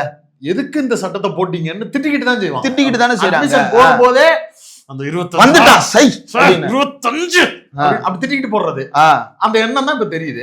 நீ வந்து எப்படி 500 பள்ளிக்கூடத்துக்கு நல்லது செய்ய வர்றன்னு உடனே இங்க இருக்க கம்யூனிஸ்ட் கட்சிகள்லாம் அப்படியே ஆஹா சூப்பர் அப்படின்னு சொல்லுவாங்களா? சொல்ல எத்தனை ஸ்கூல்ல வந்து அட்மிஷன் போடுற அந்த காலகட்டத்துல, அதாவது ஆனுவல் எக்ஸாம் லீவுக்கு 1 மாசம் முன்னாடி இருந்து கணக்கு பண்ணோம் அப்படின்னா மார்ச், ஏப்ரல், மே, ஜூன் இந்த 4 மாதங்கள் அட்மிஷன் பீரியடு. இந்த 4 மாசத்துல எத்தனை பள்ளிக்கூடங்கள், தனியார் பள்ளிக்கூடங்கள் வாசல்ல எங்கள் இதில் இத்தனை இடங்கள், மொத்தம் இத்தனை இடங்கள் இருக்கு, அதுல இத்தனை இடங்கள் ஆர்டிஇக்கு கீழே நாங்க ஒதுக்குறோம், அதுல தகுதியுள்ள மாணவர்கள் நாங்க சேர்த்துக்கிடுவோம், விருப்பம் உள்ளவர்கள் வந்து அப்ளிகேஷன் வாங்கிக்கங்கன்னு எத்தனை பேரு நேர்மையா போர்டு வைக்கிறாங்க? போர்டு வைக்கணும்ன்றது விதி. வச்சிருக்கிறாங்களா? ஆன்லைன்ல அரசு வெப்சைட்டே சரியா வேலை செய்யலன்ற விமர்சனம் ஒரு பக்கம் இருக்கு. இங்க பள்ளிக்கூடங்கள் அந்த மாணவர்களுக்கு தெரிவிக்கிறதே இல்லைன்றது ஒரு பக்கம் இருக்கு. இவ்வளவு இருக்கக்கூடிய சூழ்நிலையில் தான் நாம் இதை விமர்சிக்க வேண்டிய ஒரு புள்ளி வந்து சேருகிறது. ஏன்னா இப்ப தனியார் பள்ளிக்கூடங்கள் நம்மளே பாக்குறோம். பல்வேறு மெட்ரிகுலேஷன் பள்ளிகள் இந்த சென்னைக்குள்ள மெயின் ரோட்ல சுத்தினீங்கனாலே அவ்வளவு பள்ளிக்கூடங்கள், அவங்களுக்குன்னு கிரவுண்டே கிடையாது, பள்ளிக்கூடத்துக்கு பிளே கிரவுண்டே கிடையாது. அந்த பள்ளிக்கூடத்துல வந்து எந்த விதமான சேஃப்டி நாம்ஸும் கிடையாது. அந்த ஃபயர் சேஃப்டி நாம்ஸ்னு ஒண்ணு இருக்கு, அதெல்லாம் ரொம்ப ரொம்ப முக்கியமானது. குறிப்பா அந்த கும்பகோணத்துல நடந்த அரசு பள்ளி விபத்துக்கு பிறகு வந்து அது ரொம்ப தீவிரமா பார்க்கப்பட்டது. அந்த நாம்ஸுக்கு உட்பட்டு யாருமே இப்ப பள்ளிக்கூடங்கள் நடத்துறாங்களா அப்படின்றதையும் உறுதிப்படுத்த வேண்டியது இருக்கு. இவ்வளவு குறைபாடுகள் உள்ளவர்கள் தான் தனியார் பக்கத்தில் இருக்கக்கூடிய அரசு பள்ளி அப்படின்ற அந்த கோரிக்கையோட வரும் பொழுதுதான் சந்தேகம் வருது. அப்ப நீ அந்த இன்ஃப்ராஸ்ட்ரக்சரை எடுத்துக்கிட்டு என்ன செய்ய போற? நீ அந்த ஸ்கூலுக்குள்ள இருக்கக்கூடிய டீச்சர்ஸுக்கு என்ன சொல்லி கொடுக்க போற அப்படின்ற சந்தேகங்கள்லாம் வருது. ஏன்னா அமைச்சரே ஒரு இடத்துல தெளிவுபடுத்துறாரு. 3 வகையா வந்து இப்ப வரக்கூடிய சிஎஸ்ஆர் ஃபண்டிங் வருது. ஒன்னு அலுமினியஸ் வந்து அந்த தன்னுடைய மாணவர்களுக்காக ஏதாவது கான்ட்ரிபியூட் பண்றது, சொல்லி கொடுக்கறது அந்த மாதிரி. 2வது ஒரு ஸ்கூல்ல வந்து 2 சேர் டேபிள் தேவைப்படும், பர்டிகுலரா பொருளை மட்டும் நான் வாங்கி கொடுக்குறேன் அப்படின்னு இதற்காக நிதியை கொடுக்கறது. 3வது நான் பணத்தை கொடுத்துறேன், நீங்க என்ன வேணாலும் பண்ணிக்கோங்க, எந்த ஸ்கூலுக்கு வேணாலும் பண்ணிக்கோங்க. ஆமா, அப்படி சொல்றது. ஆமா, இப்ப இந்த தனியார் பள்ளிகள் இவ்வளவு தாராள மனதுள்ளவர்கள் இந்த 3வது வகையை தேர்ந்தெடுக்க வேண்டியதானே. நான் எந்த பள்ளிலாம் நான் தேர்ந்தெடுக்க போறது இல்ல. அரசாங்கத்துக்கு நீங்க இப்படி ஒரு திட்டம் வச்சிருக்கீங்க, உங்கள் பள்ளி, அதுக்கு நம்ம கொடுத்துடலாம், அதன் மூலமா நீங்க செயல்படுத்துங்க அப்படின்னு சொல்லிட்டா பிரச்சனையே இல்லையா? அது கேள்வி பொருளாவே வரப்போறது இல்ல. சிபிஎம்ல இருந்து கே பாலகிருஷ்ணன் தொடர் கண்டன அறிக்கையும் வெளியிட போறது இல்லையே. அப்ப இந்த கோரிக்கையும் கேள்வியும் எதுல இருந்து வருகிறதுனா உங்களுடைய பதிலில் இருந்து வருகிறது. நீங்கள் எழுப்பிய உங்களுடைய உற்சாகமான ஆர்வத்திலிருந்து வருகிறது. இந்த ஆர்வம் சும்மா வரல. ஏன்னா நியூ எஜுகேஷன் பாலிசியில பிபிபின்னு பிரைவேட்டுக்கான வேலைகளை உள்ளூர நுழைய வைக்கிறதுக்கு பல முயற்சிகள் நடந்து கொண்டிருக்கிறது. இந்த டிராப்புக்குள்ள இது மாட்டிடக்கூடாது, அதுவும் நம்ம கூட்டணி கட்சி ஆட்சியில் இருக்கும் போது இந்த சிக்கல் வந்துடக்கூடாது அப்படிங்கிற நோக்கம் சிபிஎம் கிட்ட இருந்து வருது. அதன் அடிப்படையில் இந்த கேள்வி முன்வைக்கப்படுகிறது, உடனடியாக நிறுத்தப்படுகிறது. ஒட்டுமொத்த இந்தியாவிலையும் பிஜேபி, ஆர்எஸ்எஸ் கல்வி நிறுவனங்களை தங்கள் பக்கம் இழுப்பதற்காக அதை தனியாரிடம் ஒப்படைக்க வேணும். அந்த தனியாரும் யாரா இருப்பாருன்னா ஜக்கி மாதிரி ஆளா இருப்பாரு. அவர் கையில கொண்டு போய் பள்ளிக்கூடத்தை கொடுத்தோம்னா அவர் மஜா பண்ணுவாருப்பா, சிவராத்திரியை கொண்டாடுவாரு, அவர் எல்லாம் நம்ம நம்ம நம்ம நம்ம நம்ம நினைச்ச எல்லா ஃபெஸ்டிவல்ஸையும் செலிப்ரேட் பண்ணலாம்ப்பா அப்படிங்கிற ஸ்ட்ரக்சருக்குள்ள கொண்டு வர்றதுக்கு உண்டான வேலையா நடக்கும். அந்த டிராப்புக்குள்ள இது விழுந்துடக்கூடாதுங்கிற எண்ணத்துல இருந்து வருது இந்த எதிர்ப்பு. இன்னொன்னு, இவங்க இப்ப தனியார் பள்ளிகள் கொடுத்த விளக்கத்துல இன்னொரு சிக்கலை உருவாக்குறாங்க. சிஎஸ்ஆர் என்ற வார்த்தையை பயன்படுத்துறாங்க. லாபத்துல இயங்க கூடாது. உனக்கு எப்படி சிஎஸ்ஆர்? இதுல நான் எடுத்து படிச்சு பார்த்தேன். அந்த சிஎஸ்ஆர் அப்படின்றது என்ன அப்படின்னா, யார் யாருக்கெல்லாம் ஒரு ஆண்டினுடைய மொத்த நெட் ஒர்த்து, அந்த கம்பெனியினுடைய நெட் ஒர்த்து 500 கோடிக்கு அதிகமானதாக இருந்தால் அவர்கள். ரெண்டாவது 1000 கோடிக்கு மேல டேர்ன் ஓவர் பண்றவங்க. இன்னொன்னு நெட் ப்ராஃபிட், நிகர லாபம் 5 கோடிக்கு மேல சம்பாதிக்கக்கூடிய வருடத்திற்கு. இதெல்லாம் கார்பரேட்டுகள், அதாவது குழும நிறுவனங்கள். இப்ப இப்படி கேக்குறேன், இப்போ ஒரு தனியார் நிறுவனம் வெறும் பள்ளிக்கூடம் மட்டும் வைக்கல, அது வேற சில முதலீடுகள் பண்ணி பிசினஸும் பண்ணிக்கிட்டு இருக்கு. அந்த கம்பெனிகள் ஒரு தனியார் பள்ளியும் வச்சிருக்கு, அவங்க சார்பா சிஎஸ்ஆர் ஃபண்ட் கொடுக்கலாம் தானே? இப்ப ஒரு நீங்க சொன்ன பெர்ஃபெக்ட் கிளாசிக் எக்ஸாம்பிள் என்ன பார்க்கலாம் அப்படின்னா, எஸ்எஸ்என் எடுத்துக்கலாம். இப்ப எஸ்எஸ்என் கல்லூரியும் வைத்திருக்கிறது, அதே நிறுவனர் HCL வச்சிருக்கிறாரு. HCL ஏற்கனவே சிஎஸ்ஆர் ஃபண்ட கொடுத்துக்கிட்டு தானே இருக்கிறாங்க. ஆமா, அதை எதுக்கு நீங்க எஸ்எஸ்என் பேர்ல பக்கத்துல இருக்கக்கூடிய இன்னொரு இது கொண்டு போனோம்? அப்ப ஏன் இவ்வளவு டிஃபிகல்ட்டான ரூட்ல நீங்க டிராவல் பண்றீங்க? நீங்க வேற கம்பெனி வச்சிருக்கீங்கன்னா அந்த கம்பெனில இருந்து சிஎஸ்ஆர் ஃபண்ட் மூலமா நீங்க பக்கத்துல இருக்கக்கூடிய சிஎஸ்ஆர் ஃபண்ட்ன்றது ஸ்கூலுக்கு மட்டும் தான் கொடுக்கணுமா? ஸ்லம் ரீஹாபிலிட்டேஷனுக்கு கொடுக்கலாம், அந்த ஏரியாவுடைய electricity improvement, education improvement, habitation இம்ப்ரூவ்மெண்ட்னு கொடுக்கலாமே. மகளிர் சுய உதவி குழுக்களுக்கு நீங்க சும்மா ஏதாவது ஒரு நிதி உதவி, மாவு விக்கிற மிஷின் வாங்கி போடுறேன், தையல் மிஷின் வாங்கி போடுறேன், ஏதாவது ஒண்ணு செய்யலாம். ஆமா, அந்த மாதிரி கொடுக்கலாம் இல்லையா? அது ஏற்கனவே கொடுத்துட்டு தானே இருக்கிறீங்க. அதை இப்ப யார் தடுத்து நிறுத்தினா? அதை எதுக்கு நீங்க நடத்துற இன்னொரு ஸ்கூல் பேர்ல கொண்டு போய் கொடுக்கணும்? இப்ப இந்த சிஎஸ்ஆர் அப்படின்றதனுடைய வேலிடிட்டி ஸ்கூல்ஸுக்கு பொருந்துது அப்படின்னா, ஸ்கூல்ஸ் இதுல ஐடி ஆக்ட்ல ஒரு எக்ஸம்ஷன் இருக்கு. செக்ஷன் 1023C ஆஃப் ஐடி ஆக்ட்னு ஒண்ணு இருக்கு. இந்த செக்ஷன் என்ன சொல்லுது அப்படின்னா, பள்ளி உள்ளிட்ட கல்வியியல் நிறுவனங்கள் டாக்ஸ் எக்ஸம்ஷன், அதாவது வரி விலக்கு பெற்றுக்கொள்ளலாம். அதுக்குதான் chief justice you Lalit, Ravindra but, Narasimha அடங்கிய அமர்வு ஒண்ணு சொல்லியிருந்தாங்க. இந்த மாதிரி ப்ராஃபிட் இல்லாம நடத்த முடியாது. ஆனா அப்படி ப்ராஃபிட் வருதுன்னா அதுக்கு தனி புக் ஆஃப் அக்கவுண்ட்ஸ் வச்சிருக்கணும். அந்த புக் ஆஃப் அக்கவுண்ட்ஸ் செக் பண்ணிட்டு தான் section 1023C of ID actin கீழே நீங்க ஃபைல் பண்ணணும், அதையும் வெரிஃபை பண்ணி தான் கொடுக்கணும் அப்படின்னு சொல்றாங்க. இப்ப இந்த செக்ஷன் 1023C ஆஃப் ஐடி ஆக்டில் பதிவு செய்திருக்கக்கூடிய எத்தனை கல்வி நிறுவனங்கள் இந்த தனி புக் ஆஃப் ரெக்கார்ட்ஸ் மெயின்டைன் பண்ணிட்டு இருக்காங்க? ரெக்கார்ட் மெயின்டைன் பண்றது ஈஸி தானே. இப்ப அக்ரிகல்ச்சர் லேண்ட்ல பிசினஸ் போட்டு இன்கம் டாக்ஸ்ல இருந்து ரெவோ பண்ணி தூக்கி அடிக்கிறதுலாம் புக் மெயின்டைன் பண்ணி தானே பண்றாங்க. அது அவங்க பண்ணலாம். ஸ்கூலுக்கும் அப்படி ஒரு ட்ரஸ்ட் பேரை போடுறது, அந்த மாதிரி ஏதோ ஒண்ணு பல்வேறு வகையான சிக்கல்கள் இருக்கத்தானே செய்யுது. இப்ப இந்த சிக்கல்களில் எல்லாம் எங்களை கண்டுக்காதீங்க. நான் தான் உங்க பள்ளிக்கூடத்துக்கு டெவலப்மெண்ட் காசு தரேன்ல, எதுக்கு நீங்க எங்களை நோண்டுறீங்க? எங்களுக்கு கேட்ட உடனே அப்ரூவல் கொடுங்க அப்படின்றதுதான் சமரசமா மாறுதா அப்படின்ற சந்தேகம் நமக்கு வர வேண்டியது. அது குறித்து கேள்வி எழுப்பாம கடந்து போகவும் முடியாது இந்த ஆர்குமெண்ட். ஆனா இப்போ இதுல இன்னொரு முக்கியமான சப்ஜெக்ட், இந்த நெருக்கடி ஏன் வருது ஒரு கவர்மெண்ட்டுக்கு அப்படின்னா, போதிய அளவிற்கான நிதி அப்படிங்கிறது தமிழ்நாடு அரசு மட்டுமல்ல, பிஜேபிக்கு எதிராக ஆட்சியில் இருக்கக்கூடிய எல்லா மாநில அரசுகளுக்கும் இருக்கு. குறிப்பா தமிழ்நாட்டை பொறுத்தவரையில அதிகமான பட்ஜெட் அப்படிங்கிறது பள்ளிக்கல்வித்துறைக்கு தான் கொடுப்பாங்க. ஒவ்வொரு முறையும் நீங்க பார்க்கலாம், என்ன 5000 கோடியா, என்ன 3000 கோடியா அப்படின்னு ஷாக் ஆகுற அளவுக்கு அவ்வளவு பணங்கள் அங்க போகுது அப்படின்னும் போது ஆட்டோமேட்டிக்கா அந்த பணம் எங்க போகுது அப்படின்னு கேட்டா, ஆசிரியர்களுக்கான சம்பளம், பென்ஷன் பணம், இதுவே பெரும் பங்கு அதுல இருக்கு அப்படிங்கிறது ஒண்ணு. அது போக தான் ரெண்டாவதா தான் நம்ம அந்த கட்டமைப்பு மித்த விஷயங்களுக்கெல்லாம் நம்மளால செலவு பண்ண முடியுது அப்படின்னு பல நெடுங்காலமா சொல்லிக்கிட்டே இருக்கிறாங்க. அது முக்கியமான ஒண்ணு. ஆசிரியர்களுக்கு உரிய சம்பளம் அளிப்பது அப்படிங்கிறது அவசியமான ஒண்ணு. அதுல எந்த விதத்திலையும் குறை வைக்க முடியாது. பழைய பென்ஷன் ஸ்கீம் அடிப்படையில் பென்ஷன் கொடுப்பதுங்கிறது கட்டாயம், அதுவும் கொடுத்து தான் ஆகணும். இன்னும் குறிப்பிட்டு புதிய ஓய்வூதிய திட்டத்தை கொண்டு வருவது அப்படிங்கிறதும் கூட நெடுநாள் கோரிக்கை, திமுகவினுடைய தேர்தல் வாக்குறுதியும் கூட, அதுவும் நிறைவேற்றப்படணும். அது ஒரு சப்ஜெக்ட். அதுல இருந்து நீங்க எந்த விதத்திலையுமே அரசாங்கம் பின்வாங்கவே முடியாது. ஏன்னா இவ்வளவு பெரிய இந்த ரிசல்ட்டை கொடுத்ததுக்கு பின்னாடி இருக்கக்கூடிய பெரும் பங்கு இன்னைக்கு ஓய்வூதியம் வாங்கி கொண்டிருக்கக்கூடிய அரசு ஊழியர்களுக்கு பொருந்தும். ஆமா, ரைட். அவங்க அரசு ஊழியர்கள் இப்பயும் சம்பளம் வாங்கி கொண்டிருக்கக்கூடிய அரசு ஊழியர்களுக்கு பொருந்தும். அவங்களை மீறி ஒண்ணு, அவங்களுக்கு எதிராக ஒண்ணுலாம் நம்ம செய்யணும்ன்ற எண்ணமோ வாய்ப்புகளோ நம்மளுக்கு கிடையாது. அதை செய்யவும் தேவையில்லை. ஓகே, ஒண்ணு. இதை தாண்டி மத்திய அரசாங்கம் SSAன்னு சொல்லி இடைநிற்றல் கல்வி எல்லாம் இருக்கக்கூடாது, அனைத்து மாணவர்களுக்கும் கல்வியை கொண்டு போய் சேர்க்கணுங்கிறதுக்காக ஒரு ஸ்கீமை கொடுத்து எல்லாருக்கும் கல்வி போய் சேரணுங்கிறதுக்காக திட்டம் கொண்டு வர்றேன்னு இப்ப வாஜ்பாய் பீரியட்ல கொண்டு வர்றாங்க, 2000 நினைக்கிறேன். அப்ப கொண்டு வந்து அதன் மூலமாக ஃபண்ட் ரைஸ் பண்ணி கொடுக்கறது அப்படிங்கிறத வச்சாங்க. எவ்வளவு பணம் இதுவரைக்கும் தமிழ்நாடு அரசுக்கு பிஜேபி வந்ததற்கு பிறகு கொடுக்கப்பட்டிருக்குன்னு கேட்டா அங்கதான் ஒரு செக் வைக்கிறாங்க. ஒவ்வொரு மேடையிலையும் ஒவ்வொரு மைக்க பிடிக்கும் போதும் அமைச்சர் அந்த குற்றச்சாட்டை முன் வச்சுக்கிட்டே இருக்கிறாரு. நாங்க நியூ எஜுகேஷன் பாலிசி கையெழுத்து போடுங்க, காசு வாங்கிக்கோங்க அப்படின்னு பிஜேபி கேட்டுக்கிட்டே இருக்கு. உங்களுக்கு கொடுக்க வேண்டிய பணத்தை 1000 கோடி 500 கோடி 2000 கோடின்ற பணத்தை ரிலீஸ் பண்ணணும்னா நீங்க நியூ எஜுகேஷன் பாலிசியை கையெழுத்து போடுங்க, ரிலீஸ் பண்றேன், நீங்க அடுத்த நாளே வந்து கட்டடம் கட்டுங்க, பெயிண்ட் அடிங்க, என்னமும் பண்ணுங்க, பிள்ளைகளுக்கு ஏதாவது நல்ல விஷயங்களை செஞ்சு கொடுங்க, அடுத்த பிள்ளைகள் படிக்கிறதுக்கு கம்ப்யூட்டர் வாங்கி போடுங்க, டேபிள் வாங்கி போடுங்க, என்ன வேணாலும் செய்ய முடியும்ல. என்ன கேட்கிறேன், ஒரு கையில தானே கேட்கிறேன், நியூ எஜுகேஷன் பாலிசியில் போடுங்க. அப்ரூவ் ஆயிட்டா ஆப்பிள் ஜூஸ் கொடுக்குறோம். உண்மையிலே அப்படி லிட்டரலா மிரட்டி கேக்குது. அதுக்கு வந்து கையெழுத்து போட முடியாதுன்னு இன்றைய முதலமைச்சர் வெளிப்படையா டிக்ளேர் பண்றாரு. போட முடியாது, என்ன ஆனாலும் பரவாயில்ல, நம்ம கை காசை போட்டு நம்ம நடத்துறதுக்கு உண்டான முயற்சி எடுப்போம், நியூ எஜுகேஷன் பாலிசி மட்டும் வேண்டவே வேண்டாம் சொல்றாங்க. நியூ எஜுகேஷன் பாலிசியே வேணாம் அப்படின்னு சொன்னதன் மூலமா நியூ எஜுகேஷன் பாலிசியில் இருக்கக்கூடிய நல்ல திட்டங்களை எடுக்காம இருக்கிறாங்களான்னு கேட்டா அப்படி இல்லை. எல்லா திட்டங்களுமே கொண்டு வரும்போது பெரிய குறைபாடுகள் இருக்கு அப்படின்னா அதை வேணாம்னு சொல்லுவாங்க. நியூ எஜுகேஷன் பாலிசியில் என்ன சொல்றாங்க, மும்மொழி கொள்கை லைனுக்குள்ள, ஹிந்தி திணிப்பு லைனுக்குள்ள வருது, தனியார் மயமாக்கல் லைனுக்குள்ள வருது, இப்படி பல பிரச்சனைகள், பிரதான பிரச்சனைகளா கல்வியை சீரழிக்கக்கூடிய வேலைகள் இருக்கு. அதெல்லாம் வேண்டாம். மாறா அதுல சொல்லக்கூடிய விஷயங்கள்ல எது பாசிட்டிவா தெரியுது, இல்லைங்க வீடுகளுக்கே போய் சொல்லி கொடுக்குற ஒரு ஸ்ட்ரக்சர் ஒண்ணு தேவைப்படுதுங்க, அதை நம்ம பண்ண வேண்டியது இருக்குங்கன்னு அவங்க சொல்லும் போது கரெக்டா இருக்கு. ஆனா அவங்களோட இன்டென்ஷன் தப்பா இருக்கு. அந்த பள்ளிக்கூடத்தை அழிக்கிற மாதிரி வந்துடக்கூடாது, பள்ளிக்கூடத்தோடு தொடர்பு படுத்தி அதை நம்ம எடுத்துட்டு போகணும்னு சொல்லி அதுல இருக்கக்கூடிய ஒரு எலமெண்ட்டை எடுத்துக்கிட்டு வேலை பார்க்கறது அப்படிங்கிறது இருக்கு. அந்த மாதிரி சில முயற்சிகளை முன்னெடுத்து நியூ எஜுகேஷன் பாலிசியில் இருக்கக்கூடிய நல்ல விஷயங்களை நம்மளுக்கு ஏத்த மாதிரி அடாப்ட் பண்றது.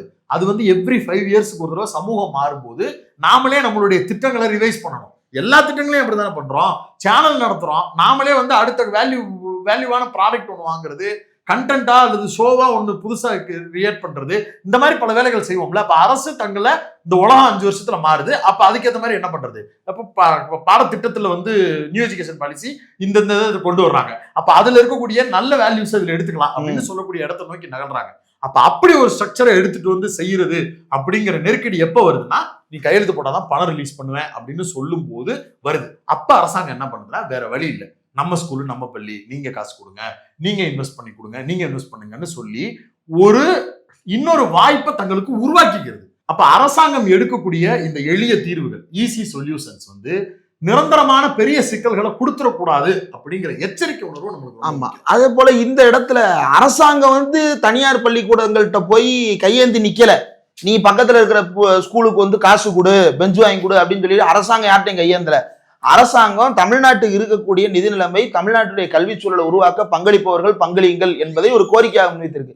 இப்ப இவங்க புதுசா ஒரு சங்கம் ஆரம்பிக்கிறாங்க, தனியார் பள்ளிகள் சங்கம்னு ஆரம்பிச்சு வரும்பொழுது நாங்க இப்படிலாம் செய்யறோம், நான் கூட நைஸுங்க, அப்புறம் நரி ஊழையிட்டா பரவாயில்ல, நரி ஏன் நயமா பாட்டு பாடுது அப்படின்ற சந்தேகத்தை தான் நம்ம எழுப்புறமே தவிர அரசாங்கம் இந்த எந்த இடத்துலயும் போய் அந்த தனியார் பள்ளிகிட்ட காசு வாங்க, இந்த தனியார் பள்ளிகிட்ட காசு வாங்கன்னு யாருக்கு எந்த அழுத்தத்தையும் அரசாங்க தரப்புல இருந்து கொடுக்கல. ஆனா அரசாங்கத்தினுடைய நோக்கம் இதுல தப்பா இல்ல, இப்ப அரசாங்கத்தினுடைய நோக்கத்துல தவறு இல்ல, ஆனா அதற்கு நாம் எடுக்கின்ற வழிமுறைகள்ல இருக்கக்கூடிய சிக்கல்களை நாம அனுமானிக்காமல் விட்டுவிட்டால் அது பெரிய பெரிய வில்லங்கங்களுக்கு நம்ம இழுத்துட்டு போயிடும். அந்நேரம் சண்டை போடுறது அப்படின்றது ரொம்ப கஷ்டமான ஒரு விஷயம். ஒரு உதாரணம், 1962 நினைக்கிறேன், அரசியலமைப்பு சட்டத்துல திருத்தம் செய்யப்படுது. தனி நாடு உள்ளிட்ட பிரிவினைவாத கோரிக்கைகளை பேச முடியாதபடிக்கு சட்ட திருத்தம் செய்யப்படுது. அந்த சட்ட திருத்தம் செய்யும் போது அண்ணா நாடாளுமன்றத்துல பேசுறாரு, ரொம்ப போராட்டம் நடத்தி பாக்குறாரு, என்னென்னமோ பேசி பாக்குறாரு. அதுல வந்து அன்றைக்கு இருக்கக்கூடிய ஜனசங்க உறுப்பினர்கள் எல்லாம் கோரிக்கை வச்சு கேட்கிறாரு, வாஜ்பாயை நோக்கி கேட்கிறாரு, பூபேஷ் குப்தாவை நோக்கி கேட்கிறாரு, இதை ஆதரிக்காதீங்க, இது பெரிய சிக்கலை நோக்கி நம்ம இழுத்துறோம், நாளைக்கு உங்களுக்கும் இது சிக்கலா வரும், எனக்கும் இது சிக்கலா வரும், வேண்டாம் அப்படின்னு. ஆனா கடைசியில என்ன ஆயிடுச்சு, மாறிடுச்சு. அதற்கு பிறகும் அந்த சட்ட திருத்தத்தை திரும்ப பெறணும்னு திமுக வலியுறுத்தி எல்லாம் செய்திருக்கிறது, அது வேற. ஆனா இன்னைக்கு அது என்ன ஆயிடுச்சு, இன்னைக்கு யாருமே அந்த கோரிக்கையை பேச முடியாது அப்படின்ற ஒரு இடம் வந்து நிக்குது இல்ல. அப்போ இது மாதிரி சில விஷயங்கள் வந்து உள்ள வரும்போது ஓகே, தேச நலன், மாணவர் நலன், கல்வி நலன் அப்படின்னு வந்து நின்றோம். ஆனால் அது அடுத்தடுத்து என்னவா போய் நிற்கும் அப்படின்னா, நம்மால கட்டுப்படுத்த முடியாத ஒரு தூரத்துக்கு எதிர்த்துட்டு போயிருமோ அப்படின்ற ஒரு பயம் வந்து நமக்கு நிச்சயம் இருக்க வேண்டும். நல்ல நோக்கத்திற்காகத்தான் இந்த அரசாங்கத்தை கேள்வி கேட்கிறோம் அப்படிங்கறதன் அடிப்படையில் கேள்வி கேட்கும் தோழர்களுக்கும் நண்பர்களுக்கும் இன்னொரு ஸ்பெஷல் கோரிக்கையும் உண்டு. ஒவ்வொரு முறையும் இந்த மாதிரியான பிரச்சனைகளை நம்மளுக்கு கொண்டு வந்து கொடுத்துக்கிட்டே இருக்கிறது ஒன்றியத்தில் இருக்கக்கூடிய பிஜேபி. அங்கிருந்து வர வேண்டிய நிதியும் அங்கிருந்து வர வேண்டிய வாய்ப்புகளும் சரியா அமையும் பட்சத்தில் இப்படியான பிரச்சனைகள் நம்மளுக்கு எழுவதற்கு உண்டான வாய்ப்புகளே இல்லாம போகும். இதை வந்து அதிமுக இருந்தா பேசுவியா அப்படின்ற கேள்வி கூட வரலாம். கண்டிப்பாக பேசுவோம். செங்கோட்டையன் கல்வித்துறை அமைச்சரா இருக்கும்போது உதயச்சந்திரன் ஐஏஎஸ் வந்து அவர் அதிகாரியா இருந்தாரு அப்படிங்கிற போதும் பல திட்டங்களை கொண்டு வரும்போது ஒன்றிய அரசுல இருந்து இப்படி ஒரு பிரதான பிரச்சனையை எடுத்துட்டு வந்தா அதை ஹோல்டு பண்ணிடலாம் வேணாம் அப்படின்னு அவங்க ஒரு முடிவு எடுத்திருந்தால் அதையும் பாராட்டத்தான் செய்திருக்கிறார்கள். ஏன் திமுகவே பாராட்டியிருக்கு. 2019 நான் ஆரம்பிக்கும் போது சொன்னேன்ல, எடப்பாடி பழனிசாமி அவர்கள் தனியார்கள் கொண்டு வந்து அந்த பள்ளிகளுக்கு ஏதாவது செய்யணும்னு நினைச்சா செய்யலாம் அப்படின்னு சொன்ன போது அப்போது எதிர்க்கட்சியாக இருந்த திமுகவில் இருந்த முன்னாள் கல்வித்துறை அமைச்சர் தங்கம் தென்னரசு அவர்கள் பேட்டி கொடுக்கும்போது நல்ல முயற்சி வரவேற்கணும், ஆனா எந்த இடத்துலயுமே அவங்க ஓவர் ரூல் பண்றதுக்கு இடம் கொடுத்துடக்கூடாது. அவங்க மாறா கல்வி நடத்தக்கூடிய இடத்துல வந்து நின்றுட்டு நான் பாடம் சொல்லி கொடுக்குறேன், ஆசிரியர்களை நாம எடுத்துக்கிற மாட்டோமா, நம்ம இந்த வளாகத்தை பயன்படுத்திக்கிற கூடாதா, இப்படி ஏதாவது ஒரு விதத்துல அவங்க ரூட் போடும்போது அப்ப மட்டும் நம்ம எச்சரிக்கையா இருக்கணும். மித்தபடி தனியார் வந்து உதவி பண்ணுவது அப்படிங்கிறத வாங்கிக்கிறதா நம்மளுக்கு தவறு இல்ல. நிதி நெருக்கடி மாதிரியான சூழல் இருக்கிறதா நம்ம இப்படித்தான் வெளியே கொண்டு வர முடியும் அப்படின்னு எதிர்க்கட்சியாக இருக்கும்போது திமுகவே பேசி இருக்கிறது. அப்ப தமிழ்நாடு அப்படி அரசு அப்படிங்கிற இடத்துல இருந்து தான் இதை பேசணுமே தவிர திமுக அதிமுக அப்படிங்கிற இடத்தை வைத்து பேச முடியாது. கம்யூனிஸ்டுகளுடைய கோரிக்கையும் கேள்வியும் எங்கிருந்து வருது அப்படின்னா தனியார் மயமாக்கல் அப்படிங்கிற பிரதான பிரச்சனையிலிருந்து வருகிறது. அது கொள்கை பிரச்சனையிலிருந்து வருகிறது.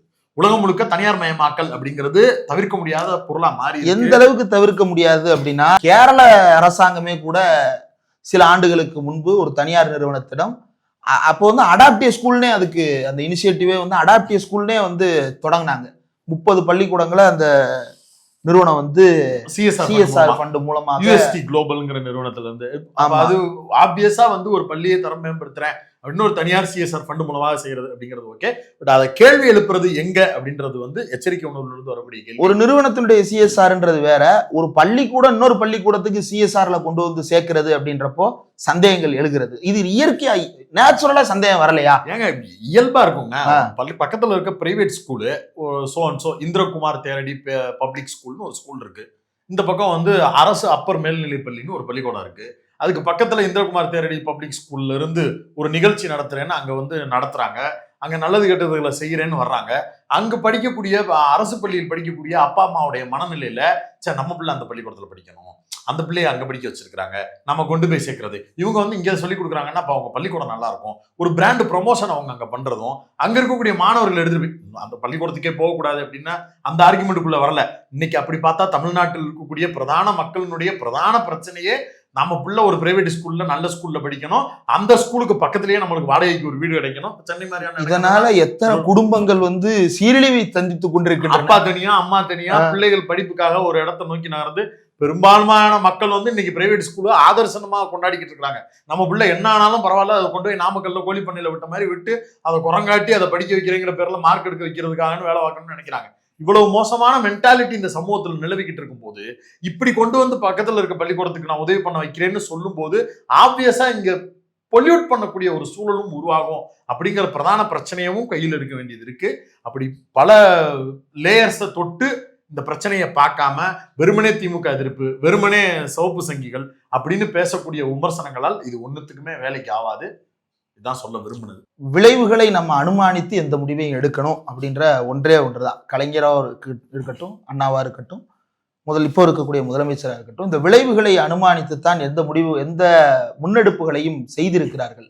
இப்போ அதே வகையில் தான் வந்து நம்ம எல்லா பிரச்சனைகளையும் அணுகணும். அமைச்சர்களுமே கூட கம்யூனிஸ்ட் கட்சி கண்டனம் அப்படின்ன உடனே டக்குன்னு அதை வந்து நம்ம டென்ஷனாக தேவையில்லை. ஆனால் ஏற்கனவே அவர் வந்து பல மேடைகள்லயே வந்து கருத்துக்களை வந்து காரசாரமான கருத்துக்களை எல்லாம் பரிமாறி இருக்கலாம், அவருக்கு தெரிந்ததுதான். பட் ஆனாலும் கூட நம்ம அதில் இருக்கக்கூடிய அந்த கேள்வியில் இருக்கக்கூடிய நியாயத்தை நாம் புரிந்து கொள்ள வேண்டும். தம்ப்நெயில்ல நம்மளும் மிஸ்லீட் ஆயிடாது, தேவையில்லை. அதுதான் ரொம்ப பிரதானமான ஒரு விஷயம். ஏன்னா கம்யூனிஸ்ட் கட்சியினுடைய விமர்சனத்தை நாளைக்கு தம்ப்நெயில்ல எப்படி போடுவாங்க அப்படின்னா கூட்டணிக்குள் கலவரத்தை தூண்டிய கம்யூனிஸ்ட் அப்படின்னு போடுவாங்க. இப்ப இதை மட்டும் கொண்டு போய் யாரோ ஒருத்தட்ட காட்டுறாங்கன்னு வைங்களேன், அமைச்சர்கள் பல வேலைகள்ல இருப்பாங்க, அப்ப அவங்களால எல்லாத்தையும் கவனிச்சிருக்க முடியாது. இதை மட்டும் கொண்டு போய் காட்டும் போது என்னது ப்ரொவோக்கிங் தானே. அந்த திமுகவையும் provoke பண்ணுங்க. இந்த மாதிரியான ப்ரோவோக்கிங்ஸ் வந்து ரெண்டு பக்கங்கள்லயுமே நடக்கக்கூடிய வாய்ப்புகள் இருக்கிறது. அது நமக்கு தேவையில்லை. நம்ம இந்த பிரச்சனையை மையப்படுத்தி இதுல இருக்கக்கூடிய பார்வைகளை முன்வைக்கணும்னு நினைச்சோம். அதை முன்வைத்திருக்கிறோம். கடைசியா ஒண்ணு மட்டும், தனியார் பள்ளிகளுக்கு எதிரானவர்களா நாங்கள் அப்படின்னு கேட்டா அப்படி கிடையாது. தனியார் மயமாக்கலுக்கு எதிரானவர்கள். தனியார் பள்ளிகள் அப்படின்றது இன்றைக்கு தவிர்க்க முடியாத வகையில எல்லா இடங்கள்லயும் இருக்கத்தான் செய்கிறது.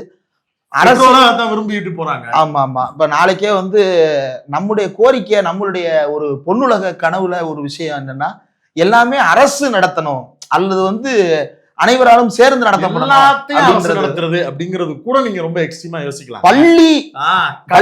கல்வி மருத்துவம் இது முழுக்க அரசிடம் இருக்க வேண்டும் அப்படின்னு. அது மக்களால் தேர்ந்தெடுக்கப்படுகின்ற அரசு. ஏன்னா அரசுன்னா இவங்க எந்த அரசா இருந்தாலும் அந்த பிரச்சனை வேற வருது. அப்போ மக்களால் தேர்ந்தெடுக்கப்படுகின்ற அந்த அரசாங்கத்தின் கையில் தான் கல்வி மருத்துவம் அப்படின்றது இருக்கணும். ஆனாலும் கூட இன்னைக்கு அப்படி ஒரு முடிவு அரசாங்கம் எடுக்குது அப்படின்னா நம்ம மக்கள் அதை ஆதரிக்கிறதா இன்றைக்கு சமூக வலைதளம் தெரியுது.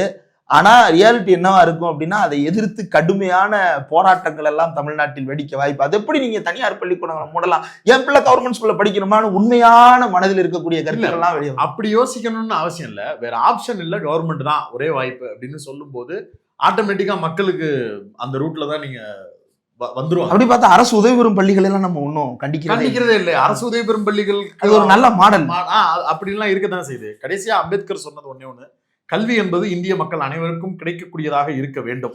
கல்வித்துறையில் கைமாறு எதிர்பார்க்க முடியாதது, அதை வியாபாரமாக்க கூடாது. கல்வி எல்லா வகையிலும் எல்லோருக்கும் கிட்டுவதாக இருக்க வேண்டும். கல்வியை போதிக்கும் வழிமுறைகளானது பின்தங்கிய வகுப்பு மக்களை எழுச்சி பெற செய்யக்கூடியதாக இருக்க வேண்டும். 1927 மார்ச் 12 அம்பேத்கர் பேசினது. ஒரு பையன் பீஸ் கொடுக்கலன்னு அதை விட பல மடங்கு காசு கட்டி கேஸ் நடத்துற பள்ளிக்கூடங்கள் எல்லாம் இருக்கின்றன. அப்போ அதுதான் நம்ம விமர்சனமே தவிர, மாணவர்களை வதைக்காத எவ்வளவோ தனியார் பள்ளிகள் இருக்கு. அதெல்லாம் நம்ம எந்த விமர்சனத்துக்குள்ளேயும் போறதில்லை. நடத்துறாங்க, நல்லபடியா நடக்குது, வாழ்த்துக்கள் தான். அப்போ அதில் இருக்கக்கூடிய தவறுகளை சுட்டி காட்டுறதுதான் நம்முடைய நோக்கமே தவிர, அவர்களை வந்து அவதூறு செய்வதோ அல்லது வந்து தனியார் பள்ளிகளை வந்து திட்டமிட்டு நம்ம ஏதோ சிண்டிகேட் அமைப்பு, அதற்கு எதிரான ஒரு சிண்டிகேட் அமைப்பதோ நம்முடைய நோக்கம் அல்ல. அது நம்முடைய வேலையும் இல்லை. அதில் இருக்கக்கூடிய சிக்கல்களை சுட்டி காட்டுறோம். ஒருவேளை தனியார் பள்ளிக்கூடங்கள்ல நாளைக்கு வந்து வாழ்த்தக்கூடிய பாராட்டக்கூடிய நடவடிக்கைகள் வரும் பொழுது அதையும் நம்ம வரவேற்போம். ஏதோ ஒரு பள்ளிக்கூடம் 25% இல்லை 50% ஆர்டிக்கு கீழே அட்மிஷன் போடுது அப்படின்னு யாராவது உங்க ஊர்ல நம்ம ஊர்ல இருந்தது அப்படின்னா சொல்லுங்க, அவங்களுக்கு பாராட்டு தெரிவிச்சு நம்ம பேசுவோம்.